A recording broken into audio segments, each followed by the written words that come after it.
Welcome everyone to another deep dive. Today, we're stepping into something a bit different, maybe a bit chilling. It's a piece of local legend, really, a story that's been whispered for generations, and it's tied to this one specific place, a location that's become pretty infamous. We're talking about a house so, I guess, steeped in dread that one room inside has earned this truly terrifying name, the room no one returns from. Ish. So for this deep dive, we've gathered quite a bit. We've got these dusty old newspaper reports, some pretty chilling witness accounts, and maybe the most compelling source is this firsthand story. It's meticulously documented, actually, from a group of college students. Their encounter really etched this legend even deeper. Our mission today, well, it's not just to tell the story, we want to unpack it, pull back the layers and try to figure out why. Why do certain places grip us like this? Why do they hold on to secrets that just defy explanation? We're going to try and distill what makes this tale so enduring, maybe so unsettlingly plausible. Okay, let's unpack this. So let's start with the house itself, the Ashford House. Try to picture it. This grand, but well, now very decayed Victorian home. It sits right on the edge of a small town in Pennsylvania, kind of isolated. It wasn't always like this, though. Built back in the late 1800s, the Ashfords, they were a big deal back then, wealthy, ambitious. It was a real mansion, lavish parties, the whole bit. A symbol of opulence, but now it just stands there, like a skeleton, almost. It really is striking, isn't it? How often places like that, these grand old structures with these deep histories, especially financial ups and downs, become these sort of focal points for local folklore. Our sources definitely suggest that as the Ashford family's luck turned and the house started, falling apart, the community began to see it differently. It's almost like one report actually says the walls soaked up tragedy. Soaked up tragedy. Yeah, and it's not just flowery language. Sociologists who study these kinds of urban legends, they often point this out.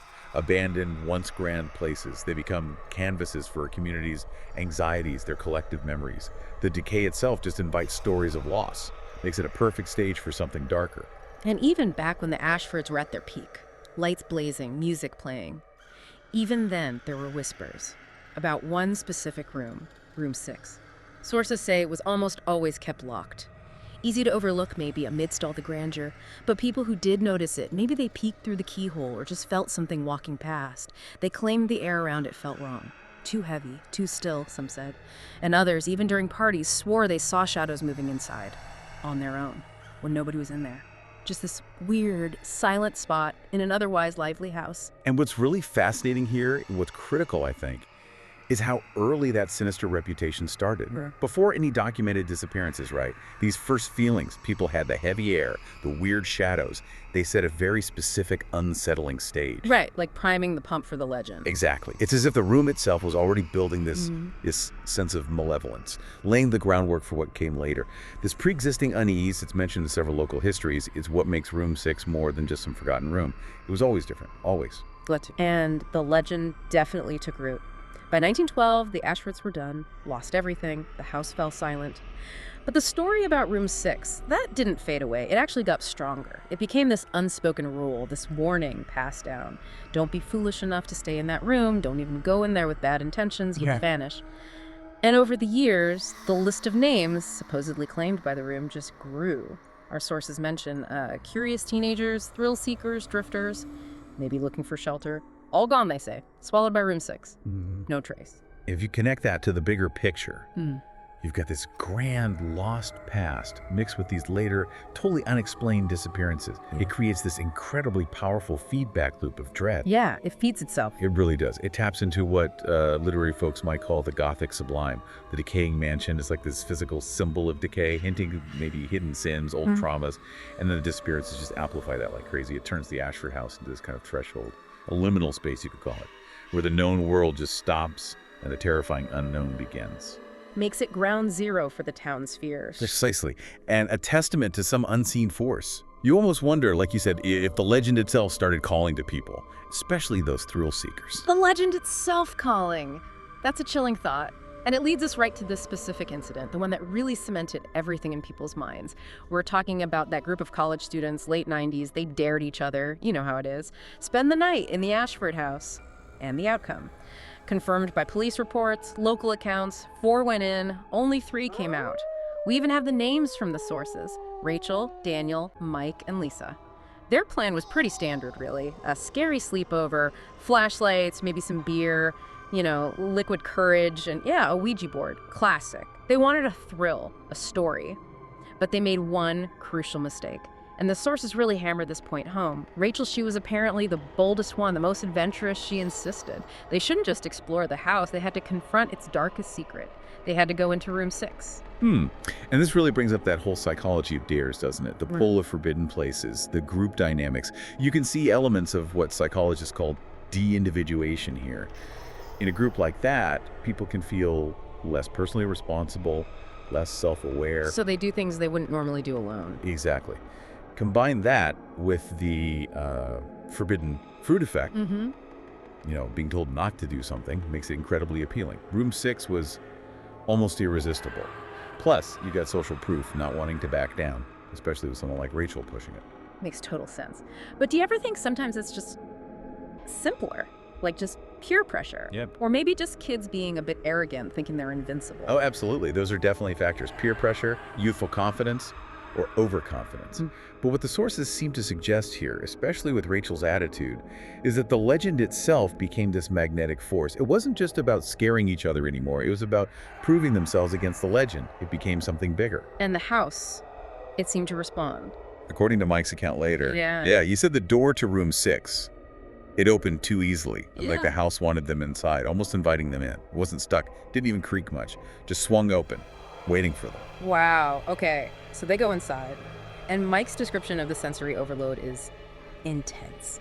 He talks about this awful smell hitting them right away, not just musty old house smell. He said rotting wood mixed with something foul like spoiled meat, just decay, something deeply wrong, and visually, a total mess. Peeling wallpaper, mold.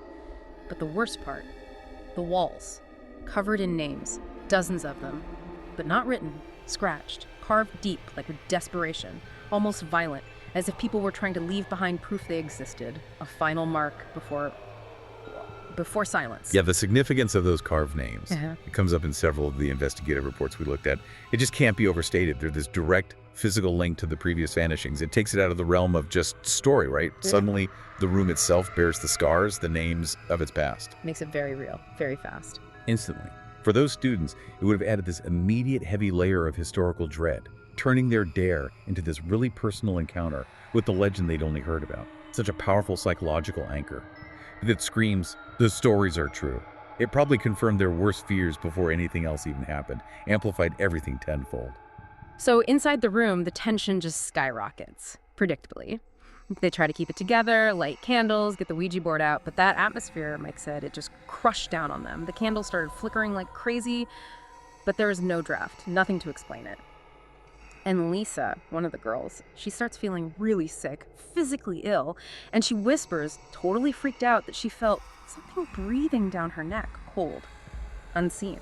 Daniel apparently tried to laugh it off, break the tension, but Mike said even his voice was shaky. You can just imagine the fear building second by second. Then the Ouija board. They asked a few basic questions trying to make contact. And slowly, the planchette starts moving, spelling out one word, letter by agonizing letter, L-E-A-V-E, just leave. A direct warning. Game over. And, it's so important here to acknowledge the power of suggestion in that kind of environment. High stress, the smells, the names on the wall, the group fear. It could absolutely fuel anxiety, amplify things. Your mind plays tricks. Our minds are amazing at filling in blanks when we're scared. But the sources are also really meticulous about what happened next. And those events start pushing beyond what you can easily chalk up to just psychology. There's this clear turning point where the unexplained stuff becomes too consistent, too specific, gets harder to dismiss. And that turning point seems to be Rachel, still defiant, still trying to project control even as things are falling apart. She looks into the dark corners of the room, voice trembling but trying to sound firm, and she basically challenges whatever's there. She says, if you want us gone, make us leave. A dare. Not to her friends this time, but to the room itself. And the response was immediate and terrifying.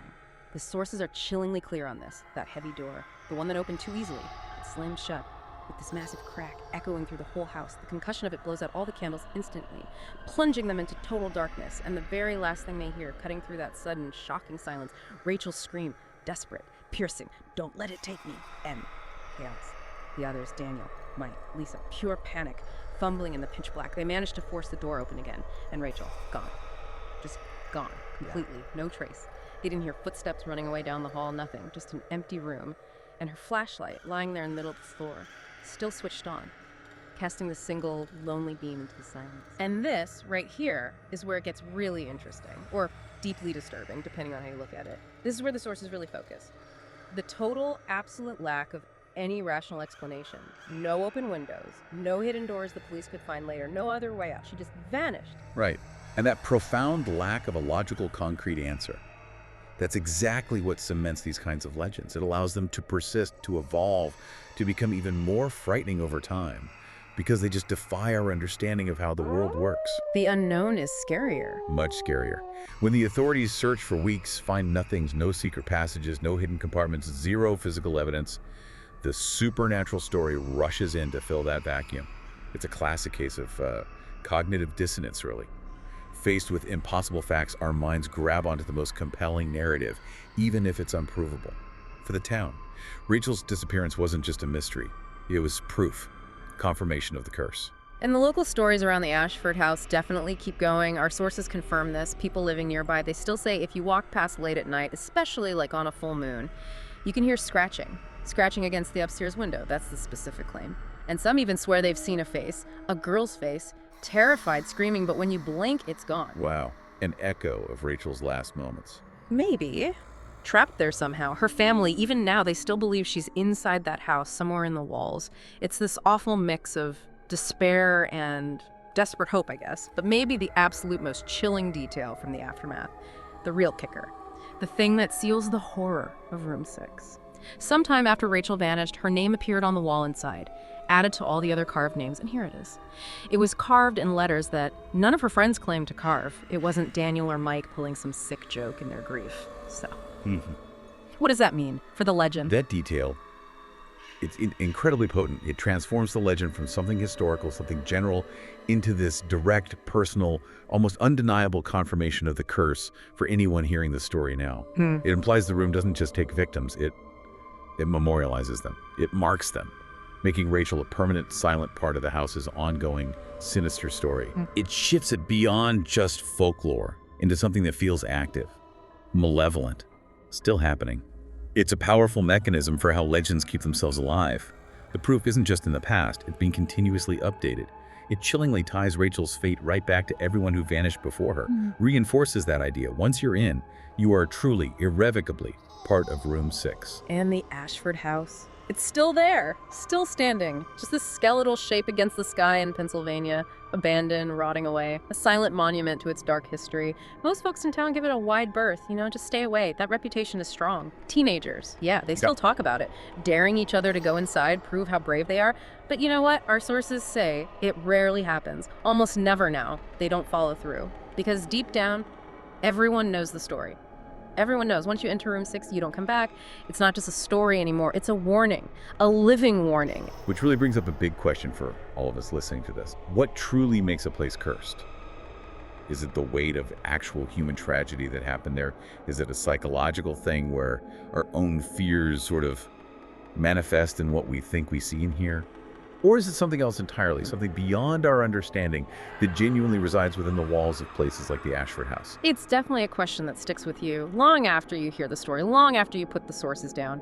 We've looked at the decaying grandeur of the house, the creepy pull of Room 6, and Rachel's terrifying, unexplained disappearance. We've seen how a legend, built on whispers, maybe some truth, and then solidified by something utterly inexplicable, can haunt a place and just defy logic. So, we invite you to think about that. The power of places that refuse to be explained away, the unsettling idea of a room no one returns from. Ask yourself, what would you do if you got that invitation? Face that dare. Thank you for joining us on this deep dive into the shadows of the Ashford House.